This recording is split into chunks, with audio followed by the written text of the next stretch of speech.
de Rolling Stocks y para ello saludamos a Alberto Iturralde, responsable de Operativa DAX. Alberto, muy buenas tardes. Muy buenas tardes. ¿Cómo me gusta escuchar a Alexis? Es de los que sabe. Me encanta escucharle. Tú bien lo has dicho, es de los que saben y además siempre es un placer escucharle analizar los datos macroeconómicos y ya cuando le escuchas hablar sobre el mercado laboral estadounidense, bueno, se te va la olla hablando mal y pronto, Alberto, porque es verdad que sabe indagar muy bien en las cifras y en los datos para explicar cuál es la realidad. Pero Alberto, para explicarnos la realidad bursátil te tenemos a ti. Tenemos un viernes negro, viernes rojo más bien, vamos a decir, porque estamos viendo ese tono en las bolsas, estamos a puntito ya de que abra Wall Street, pero hoy hemos estado viendo ese cariz pesimista en la renta variable europea. ¿Cuál es la percepción que tienes en estos momentos? Día negativo por los PMIs, siguen las voces alertando de recesión, ya comentábamos algunas de estas cosas tú y yo ayer, pero bueno, ¿con qué sensación te quedas este viernes? Vale, la sensación que tengo ahora es la de que probablemente han iniciado el camino de la recesión. ¿Por qué digo el camino de la recesión? El hecho de que hubiera crecimiento negativo durante X trimestres, sobre todo después de lo que hemos vivido en los últimos 2 años, es normal, La recesión, ese fantasma no debía ser un fantasma, debía estar cuerpo presente, realmente es algo inevitable. Sin embargo, en el mercado todavía no, el miedo a la recesión no, la recesión es una realidad. Tenemos no solamente ya recesión, tenemos inflación y encima el paro está como está, eso se llama estanflación. Eso implica que cuando las bolsas están desplomándose como sucede ahora, van a continuar cayendo más, pero probablemente no tanto como todo el mundo espera. ¿Por qué? Ayer comentábamos al respecto de los grandes gurús, esas premoniciones o profecías de 60% de caída, 40%, 50%, ¿quién da más? Explicábamos que en los gráficos hay zonas de soporte muy importantes ya relativamente cerca. En el caso del DAX estamos hablando de las zonas 11.850, está en 12.348. Son 500 puntos de caída, un 3% más, en el que probablemente si vemos esa caída, que eso sí que es muy probable que veamos, lo normal es que se produzca una ralentización temporal de los movimientos bajistas.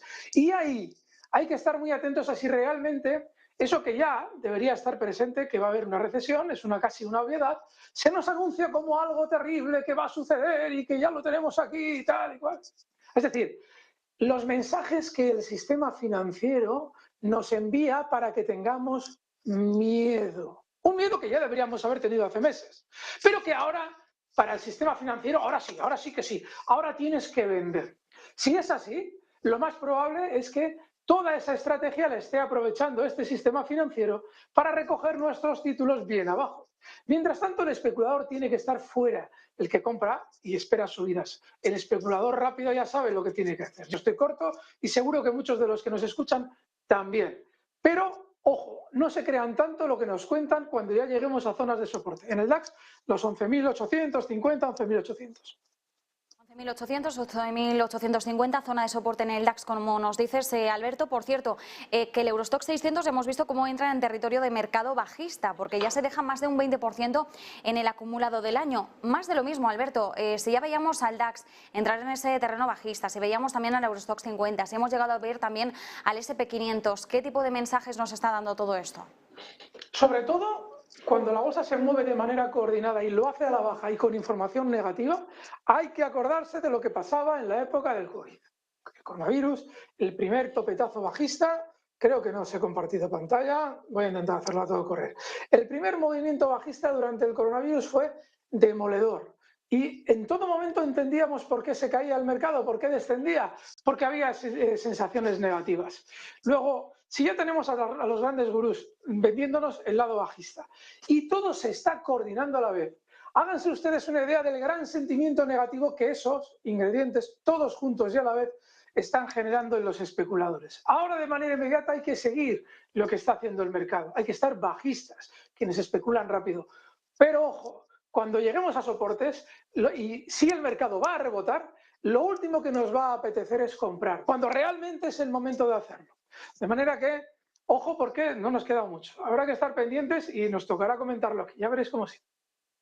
Tocará comentarlo aquí, eso desde luego. Alberto, respecto a los objetivos que están planteando algunas entidades, Goldman Sachs le ha metido un hachazo al SP500 del 16%, esperaba que cerrase el año por encima de los 4.000 y en estos instantes, si no me falla la memoria, voy a comprobarlo, sitúa 3.600 puntos. Espera que el SP cierre en 3.600 y anteriormente esperaba 4.300. Más de lo mismo, al final estamos viendo una cadena de mensajes negativos, de recortes en en las previsiones, ¿no?, de cómo va a cerrar la renta variable el año. ¿Estás de acuerdo con estas previsiones de Goldman Sachs? ¿Cuál prevés que podría ser el movimiento del SP500? Ahí está la clave, en lo que acabas de contar de Goldman Sachs. ¿Qué pasa? Que Goldman Sachs se ha levantado esta mañana y ha dicho: uy, el SP500 se va a 3.600, cuando hace igual un mes lo planteaba en un nivel más elevado. Esta mañana se ha levantado con ese cuerpo tan bajista. Es decir, recuerden la coordinación a la que hago referencia. Mercados descolgándose de soportes en Europa. Claramente el DAX lo está haciendo. En Estados Unidos, caídas muy fuertes. Y justo esta mañana, oye, qué casualidad, que Goldman Sachs se ha levantado y ha dicho: hombre, yo veo el SP en 3.600 y no lo veías ayer, ni antes de ayer, ni al otro, ni al de más allá. ¿Ven ustedes cómo el sistema financiero se coordina para generarles a ustedes un sentimiento negativo? Si tanto acierta Goldman Sachs, ¿por qué no lo dijo ayer, antes de ayer, al otro o al anterior?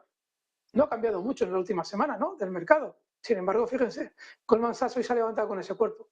Eso es lo que hace el sistema financiero para manipular el sentimiento de los inversores. Queda caída, pero tengan cuidado con lanzar la casa por la ventana, o lanzarse por la ventana a ustedes cuando ya hayamos caído un 3-4% más, un 5%.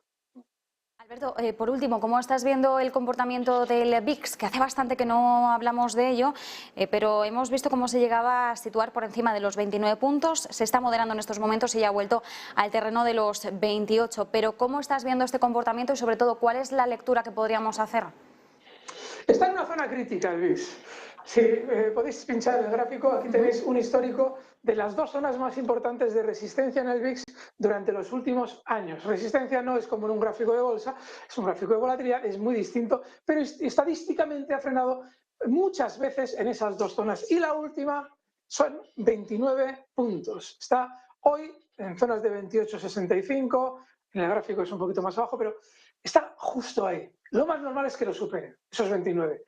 Y no pasa nada. Si lo hace, no pasa nada, porque lo normal es que efectivamente vaya a 32, con esa subida a 32 del VIX, el mercado caerá ese 3% más, 4% más.